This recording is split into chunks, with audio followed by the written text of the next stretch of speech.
Hello and welcome to Martini's Eco and Country Bites.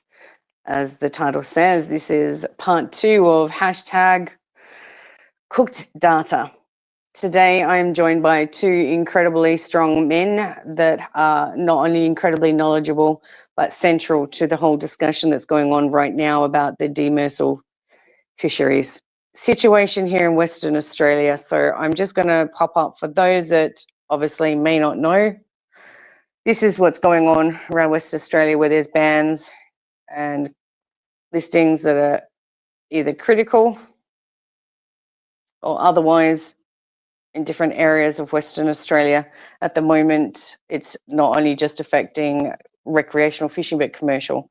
One thing that I'd like to reiterate is not recreational and commercial against each other.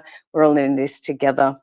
And the 2 gentlemen I'd like to bring to the stage today to talk to is Anthony Hesselwood from Revolution Fisheries and Phil Clark from Finn Seafood. So I'm going to bring them onto the stage. Good afternoon, gentlemen, and thank you for joining me today on Martini's Eco and Country Bites. This certainly was a discussion that kicked off with Whitey on Saturday about the cooked data that was coming from GPS points that were so much coming to show that there is no fish in that area. Thanks, Phil and Anthony, for joining today. Thanks for having us. I think I would like to start just a few questions, Phil, and this is where I think that there's so much in this discussion, but I want to keep this to the point and the key issues that really need to be discussed. One is, when did these issues arise regarding demersal fishing? When did they raise their head, and how were those measures looked at or addressed? Yeah, so, I mean, honestly happened a little bit before my time in the demersal scalefish industry. The fishermen probably noticed about 20 years ago there was a little bit of an issue and noticed that we needed to make some changes. Then, a bit over 10 years ago, they actually went to the department and asked to start making changes and what we could do to improve the fish stocks, because we noticed there was a decline in catches. People were going out, the catch per unit effort was going down, and that's a good sign that, you know, the fishery needs help to recover. So fishermen actually sort of started this process. Yeah. So, Phil, you not only have a processing factory and also have fishing licenses, but you sit on the board of WAFIC as well. So you would see a lot of the daily activities, but also from more the administrative and legislative and that kind of thing, correct? Yeah, absolutely. So I'm, really passionate about the industry that we're in, and trying to give my all. And part of that's being on the WAFIC board. So yeah, you do see, I guess, a little bit more than average, and have a bit of more exposure. And I guess that's why I'm here. Well, I'm glad you're here and in this, Phil, because I said for some time that I saw this coming, and for the last 2 years, as the campaign coordinator to stop the offshore wind industry, I was looking at not only wild fish stocks but declining because of the installation of offshore wind turbine industry, but also the flow-on effect of the degrading of the marine environment and then spatial squeeze, and how fishermen were going to start getting locked out. And so I was screaming this from the mountaintops. Anthony, you have a lot riding on the line here. I just think that there's so much that you have to contribute to this conversation as someone who's out there doing the hard yards, putting fish on people's table, and this is your lifeline. For sure. I mean, I'm absolutely heavily affected. I operate 3 licenses. The West Coast Demersal Scalefish, which has now been cancelled. The Southern Demersal Gillnet and Longline, which has now been cancelled. And the Southern Line and Trap license, which has been cut in half and a huge 5-month closure put in there. I'm also a processor on a smaller scale to Phil, but we have a factory in Augusta where we supply locals, and we have a retail store there as well. We've been expanding pretty rapidly over the last 6 months. We now employ 8 staff, and we're seeking to add to that. So we're really heavily affected by this, and completely blindsided by government as well. So blindsided, that's the word. Consultation. Anthony, how did it feel to you? Any consultation from this state government about what was coming? Well, I mean, we knew that there was going to be management coming, and we sort of applauded it. We recognised that there's some overfishing happening for jewfish. We were kind of expecting, to be honest, to hear more about recreational overfishing and how that was going to be tamed, due to the stock assessments and the data pointing towards that being a large contributing factor. But absolutely, we weren't expecting to have our entire licences cancelled due to the severe risk of jewfish and pink snapper, which in our very targeted fishery can easily be avoided. We could simply not catch them and catch other really sustainable options such as nanagai, which we have an incredible massive biomass of, and we only have 2 fishermen targeting them. Yeah, let's talk. Not many people even know what nanagai is. I was very lucky to work in an industry a few years ago where nanagai was one of the fish that I would tell people about how beautiful it is. It's a really deep water fish. It's found a long way off the coastline, especially in the area you were just talking about before. Maybe you can go into a little bit of that about if we are not out there looking after our own patch and looking after it in a way that's sustainable, which we believe that we were going towards that. But now the government has certainly thrown a spanner in the works. Explain to people what's going to happen if we don't allow the opening of other fisheries.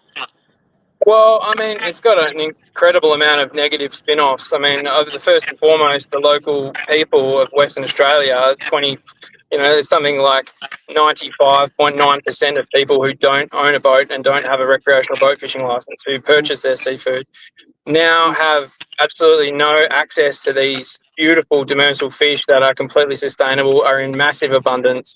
We have a very small take of them each year, and there are only 2 fishermen catching them. So, I mean, first and foremost, the local direct West Australian public are suffering here. And secondly, I mean, it's boundless. There's so many things. But under international law, if a nation has a fishery that is deemed sustainable by the science, but they do not fish it, it is legal for foreign vessels to enter the EEZ and come in within the 200 nautical mile limit and catch those fish for themselves. So it's not only plausible but likely that if we don't catch these fish ourselves, we might end up with a Taiwanese trawler there catching them, or a Chinese super trawler. I mean, who knows? It's crazy. I feel like this is where we just have a little pause for people to process and digest what you've just said, because essentially this is run by the states, a state decision, but we're talking about state and federal waters, and this is where it gets really murky, because these are federal laws that outline that if we're not out there catching fish that are a commodity, as you said, other nations can come in and take them. Absolutely, and it's been done before. Many years ago, there were Taiwanese trawlers in the Great Southern trawling for nanagai and hapuka. And that's why we have a trawl fishery today, because fishermen finally got the government to allow them to do it so that they weren't all going offshore. I hope people all around Australia and WA in particular are so outraged by this, because I am, because this is something I've kind of known, because this is my background in marine science, was demersal fish. Man, I'm angry. I feel I need to compose myself and help people find direction and certainly the truth of the situation from individuals like yourself. Phil, what else would you like to add to this discussion at this point about not only how we got here, but how we get our way out of here? Yeah, well, I think sort of adding to what Anthony's saying there, the resource and the way that it's understood by law is that resource is owned by the public, and fishermen are just given the access to go and fish it on their behalf.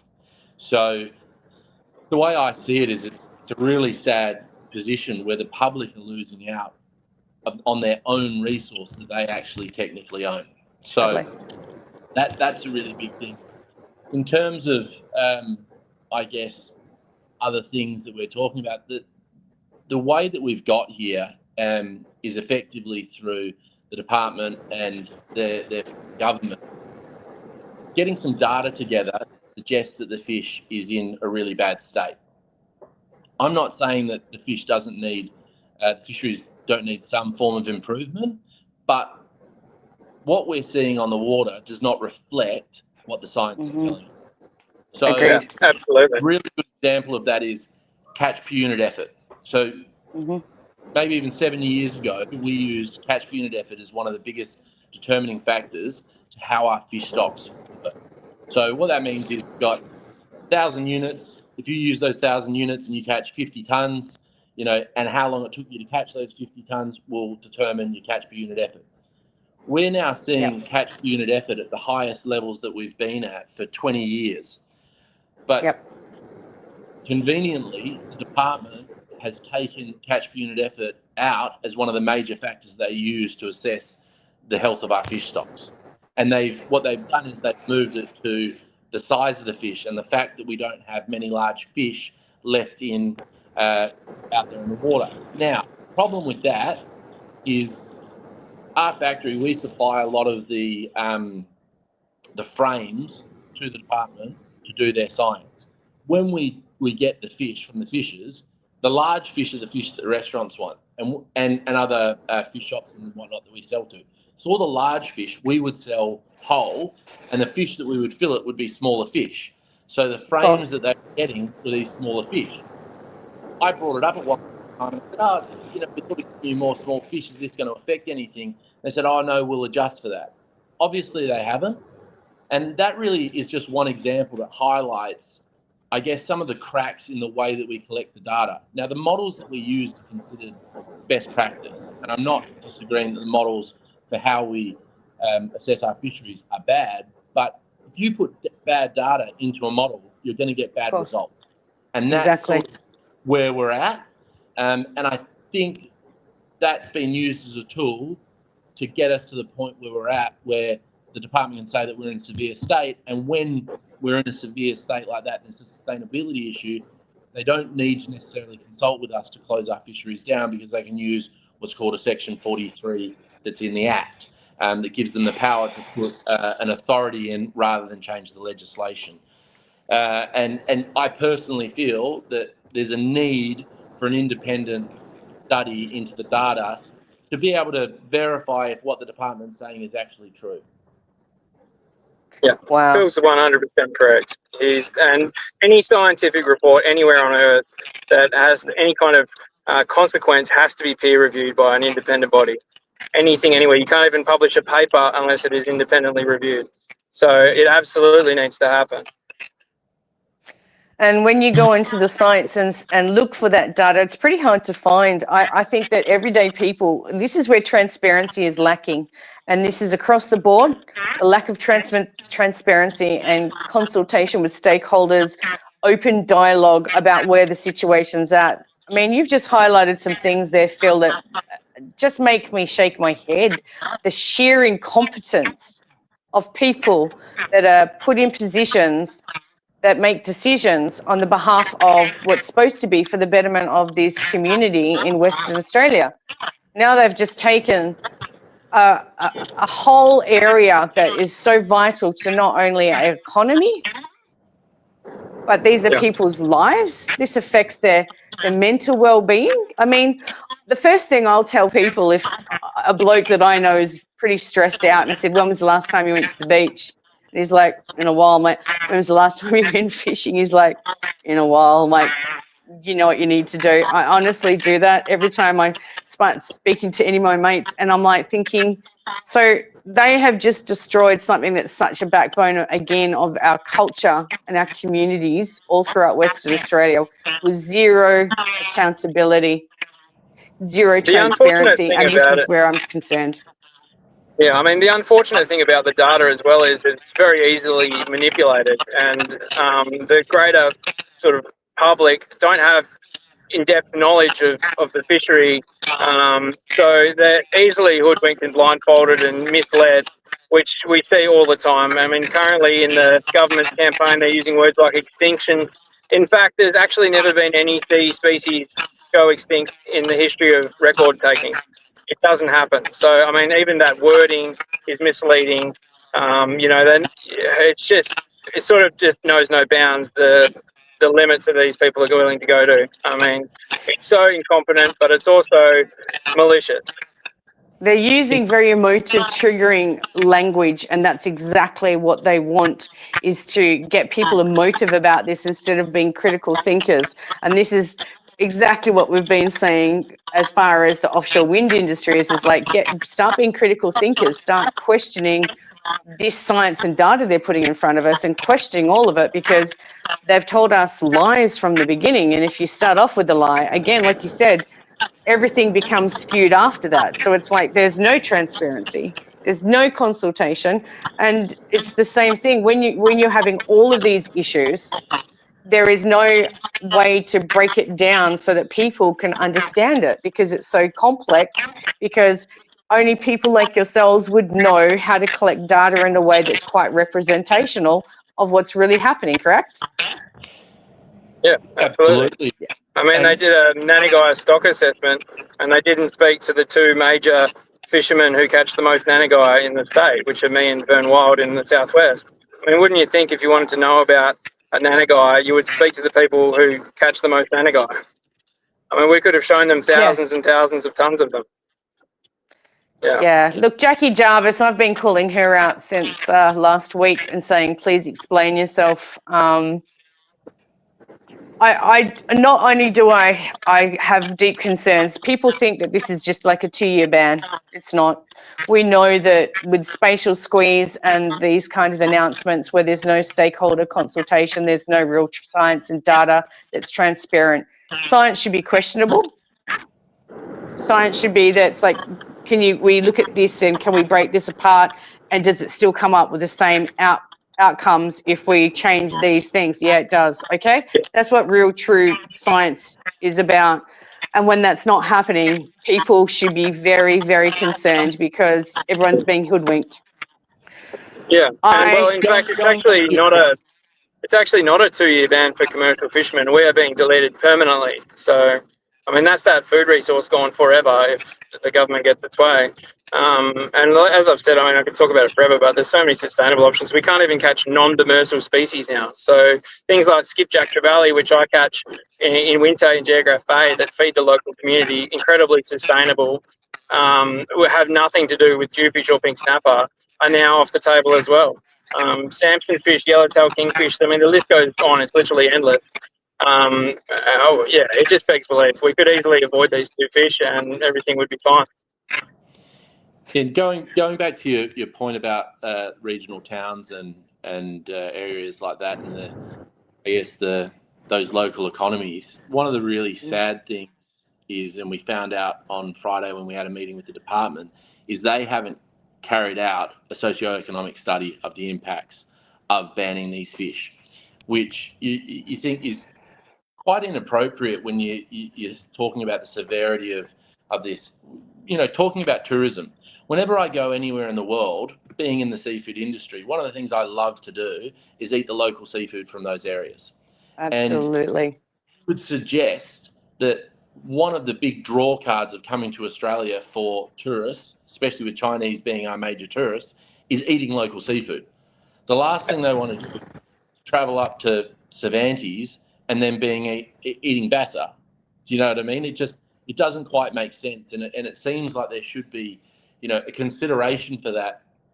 And again, you talk about this isn't commercials against Rex, but what it is about is where's the best use of that resource going to go? And I love recreational fishing. I think it's a great pastime, and I think everyone should have the right to be able to do that in a sustainable manner. But at the same time, I think it's really important that we're able to provide local fish to local communities so that we can create that tourism. And it's not just people from outside the country or state. People in our state want to go down to Albany and eat local seafood. They want to go to Augusta and eat local seafood. That's like a cool thing to do when you're on a coastal town. You want to eat seafood from that region, and that's being completely taken away from possibility. I mean, perfect case in point, Phil. I mean, we had Paired Festival in Margaret River only a couple of weeks ago, and I was lucky enough to be the preferred seafood supplier for that event. We had a bunch of international chefs and national icons come and use our seafood, We had Josh Nyland, one of the best seafood chefs in the world, along with Nathan Outlaw, cooking our West Australian jewfish. Everyone was just so excited and so in love and enchanted with our beautiful coastline and the sustainable options that we have here. And I was just speaking with Andy Herndon, who did a huge segment on our Nana Guy. He came and caught some with us for the event and then cooked it at Will's Domain. And I was saying to him, I don't know, man, like next year I'm going to be defrosting a Mekong River catfish for you. It begs belief that we can, we have these events, like I say, everyone comes here and they want to eat our local produce. And now the options are going to be out of the freezer from, Vietnam. People need to comprehend the devastation to this culture, that it is our economy, it's who we are as people. To think that people aren't going to be out there being able to catch an iconic Dewey, can't even go and eat it. All of those things is because it's been so poorly managed. Even if we had to leave the jewfish alone for 10 years, 15 years, we've got so many other fish that we can eat that are now excluded. I mean, the entire shark fishery has been collapsed, which, the shark fishery catches 300 tonnes of shark every year. That feeds every single fish and chip shop in Western Australia. I mean, the effect of those sharks not being caught every year is going to have a compounding effect year on year. The sharks will get bigger and bigger in number, and then we're going to have an enormous shark depredation problem on our coast when recreationals are allowed to go back fishing. And that's something that's being mentioned all the time, is how many shark sightings there are, especially in Geograph Bay. And they said it's just increasing. I went, yeah, because they're not being culled anymore. They've stopped it. So, that people need to understand that. Yeah, absolutely. Phil, there's a whole story about the fisheries to do with shark license. The shark fishery is that they, last year, to catch that 300 tonnes of fish, they caught 18 tonnes of demersal scalefish, which is a very small percentage. The other really interesting thing is 2 years ago, the last minister put a VFAS, or a voluntary fisheries adjustment scheme, together where you could put your units up for sale to the government. They would take them out so that they could buy 20 tonnes of resource off of the West Coast scale demersal fishery to give it to the shark fishery so that the shark fishery could exist and continue. And then you have 2 years later, the next minister completely abolishes the shark fishery, which makes no sense. And if we're going to take away all this resource... Well, to me, it's all by design. Never. Yeah. It's all by design, Phil. They knew this. I mean, if you are selling a license to someone and then 10 days later you close that fishery, you knew exactly what you were doing to that person. Yeah, and that's a really sad story. That Jason Scamone, young family man, that's mortgaged his house to buy a new fishing operation, and he's done 10 days before a closure that they knew was coming. And generally, when you have something like this in an industry, the government's meant to put out an investment warning, so that if you make an investment decision, it's on your own back. They didn't do that for this circumstance, which was really concerning. And there's a young guy that's hard work for the whole life is on the line. Yeah. And the trouble with it is as well, I mean, people might say, well, they're going to buy the license out, but the current figure that they have for the license buyouts, with some rough maths, works out at about 25 cents on the dollar. So if that is the payout that Jason gets for that investment, he's going to lose hundreds of thousands of dollars. Exactly.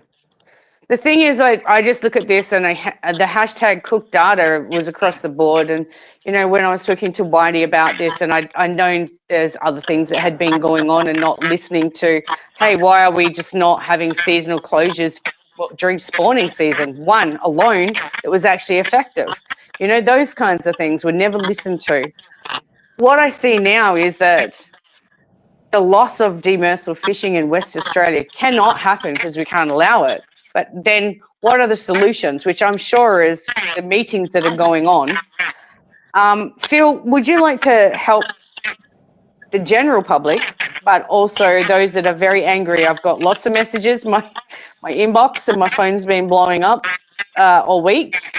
And all I can say is that I think that it's important that people need to comprehend what things they can do from here and how. Yeah, absolutely. I think I'll just touch on another thing when you were talking about Whitey's survey. That survey or data collection and fish where he did with the cameras, we actually also did that at a commercial level. We actually caught the fish, but people would go out for 4 days and catch 90 kilos because they were going to areas that weren't catching fish. So that's another area of, cooked data, as you like to put it. But back to your actual question, what people need to do if they're outraged and they want to see fish on their plate, there's a few Everyone things should that be. you can do. One, you can write to your local member and say that you don't support this, you want some change. The other thing you can do is write to the Fisheries Minister, Jackie Jarvis, and it's really quite interesting. I had a meeting with her a while ago with a bunch of other fishermen, and she said, "Oh, why would I keep the industry open for 16 fishing operators?" And I said, "Minister, that's not how we see it. We see that we fish for the 2.9 million people that don't have a boat and don't have the ability to go fishing." And she replied to me, said, "Well, I don't get letters from them." So Wow. Yeah, she gets letters from Pew. from people, then that'll definitely help. Also, there's a petition that you can sign at the moment that's the Nationals started and the Liberals have just jumped on board as well. So that's to do an inquiry into the science that we have. That'll be one of the biggest tools. If we can get something like that happening, that'll be one of the biggest tools to help keep fish on plates in Western Australia, at home and in restaurants. I have already shared that petition, but I will keep sharing it and I'll be doing updated posts. I've also been asking fishermen that actually have contradictory information and statistics, because they're saying from different region to region, they're talking about the distribution of biomass is so completely different, and the species that, what should have been applicable in one area was not applicable in another. I hear from guys down in the Bunbury area that they drop over a GoPro and it just about gets destroyed by buoys as soon as it gets near the bottom. And I'm like, and they're telling me that the numbers there are off the charts. So this is where I look at, this is the science that's required. I'm going to keep putting that petition out there. And I'm going to be sharing, again, Jackie Jarvis's details. I'm absolutely disgusted that someone who's responsible for fisheries in that area would say such a throwaway comment that has no comprehension of the impact they're going to have. But I think I'm not surprised. Phil, you were attending some meetings recently, and the subject matter of Pew, and for anyone who doesn't know who Pew are, they're an international lobby group that are well funded by global interests to shut down fisheries and activities in the ocean and preserve it just and exclusively as habitats, meaning that sustainable fisheries are not part of their plan and they influence policies. Please go and look at their page, PEW.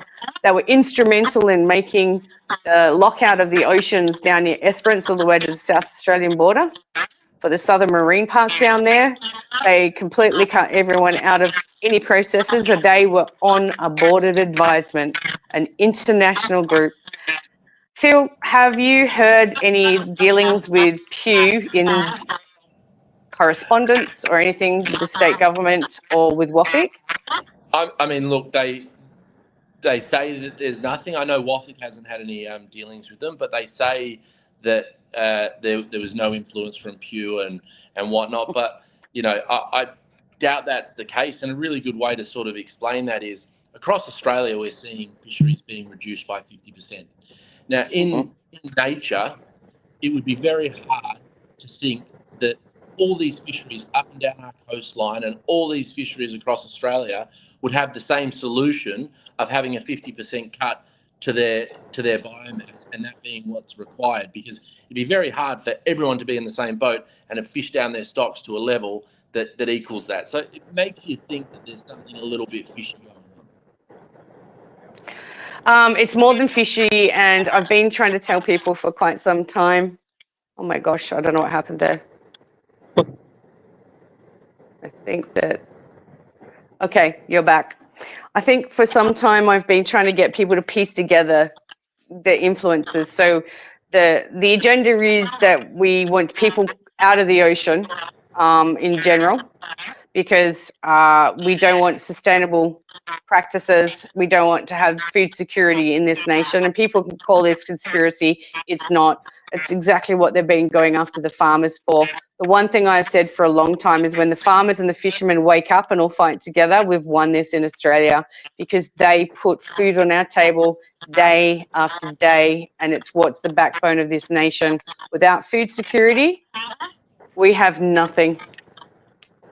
Right. Yeah, I think the arrogance of our Labor government with their large majority in Parliament just leads them to make quips like, how she was filling that meeting. I think it's very clear to everybody that our government has a hook in it. And who's on the other end?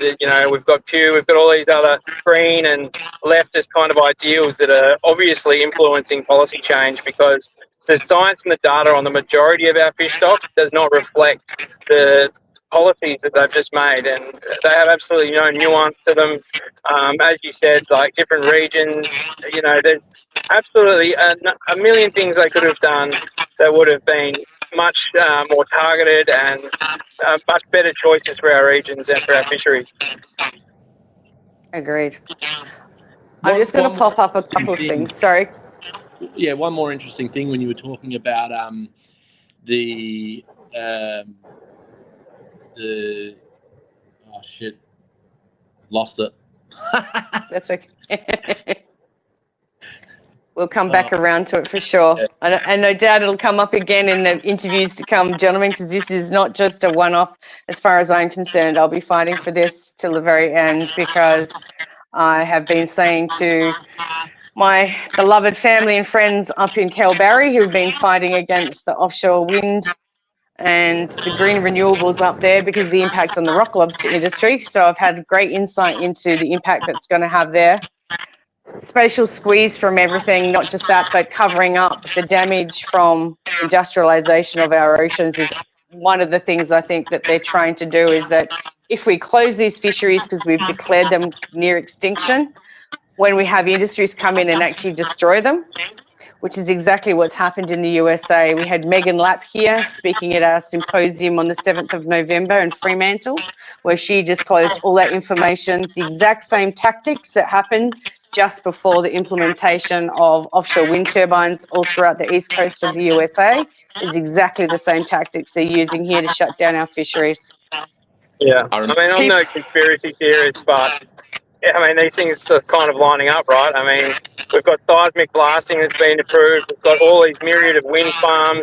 And just so happens that now there's going to be nobody out there on the water to witness anything that's happening or report on fish stocks or losses or deaths or God knows what that might be going on out there. Megan is very much science-based. Megan actually consults with the US Congress. So when you're talking about conspiracies, that's not even what we talk or touch on. We talk about the raw data, the statistics, and the evidence-based information that comes not only direct from fishermen, but from authorities all over. And what's happening now is the disclosure of all the truth of the damage that's happened, how that people were pushed out and locked out of the oceans before this damage happened, that there were huge underwater deserts created because of the installation process, the marine surveys. And this is where I'm saying to people in West Australia, you got to fight for your life to keep these industries alive, and we've got to make sure that this ban does not go ahead and we lose fisheries in WA. I remembered my point that I was trying to make, and it was about when you mentioned spawning closures. Interestingly enough, 3 years ago, when we needed to make changes to our fisheries management, one of the things I wanted to do was put spawning closures in for jewfish at certain times of the year. What the department told me was spawning closures don't work. Rubbish. Because you just bookend the effort on one side or the other. So it's really interesting that now spawning closures are now a method that we can use to fix this. So that's just an example of where they don't really know what they're doing and they manipulate the situation to suit their benefit. You nailed it. Anthony, any final words for you today? I'm going to be putting up all this information, I showed a few stickers. These are our stickers from our campaign, but we've had a lot of fishermen. They know what's going on and joining dots here. This is also supporting fisheries, obviously. And this is Adrian Lippy. He came up with his flag. You know, he's a wet liner, Demersal Fishing. He's been involved in the campaign since the beginning because he knew it was coming. He knew this was going to happen. Any final words, Anthony? Yeah, I mean, I just want to mirror what Phil has said about, the public really need to have some uproar here. I mean, Labor, in their arrogance and their large majority in Parliament, know that they can shove this through with little, it doesn't sort of matter about the opposition, but I mean, they rely on our votes. They actually work for us. And if we get enough outcry and enough uproar about the loss of our access to our own fish, which are now potentially another country's fish, we just need to make as much noise about it as we possibly can and put them back in their box, because this is just an absolute outrage. Thanks, Anthony. Look, these are final words today, but certainly not ongoing. Thank you, Anthony. Phil, what will your final words be to everyone today? I mean, absolutely what Anthony just said. I mean, we need to fight for our resource. It's the public's resource, and they should really be able to have access to it. And without commercial fishermen, the public that don't have the ability to fish don't have access to one of their resources that makes this nation unique. So, yeah, get behind your fishermen, write to your members, and sign that petition. Another one that I had from a few people is that, any rallies that they're putting on in their local areas, you need to get out there. I can tell you now, the more that you make a noise, get your voices and your faces heard out in community and start spreading the word about the truth on how we got here is how you're going to win. Thank you for joining me today, gentlemen, and I will see you again very soon. Thanks. Okay. Part 2, I'm sure there's going to be a whole mini series of this coming up. Jackie Jarvis, you're on my radar and you're on everyone's radar. I want everyone out there supporting the WA fishing industry, whether you eat fish or not. This is part of our culture. It's part of the backbone. It makes us a nation so strong and united. All I can say is that I want to see photos out there, hashtag cooked data, because this is what it is. This has been Martine Shepherd on Martini's Eco and Country Bites for Edge Radio Australia. We will keep fighting.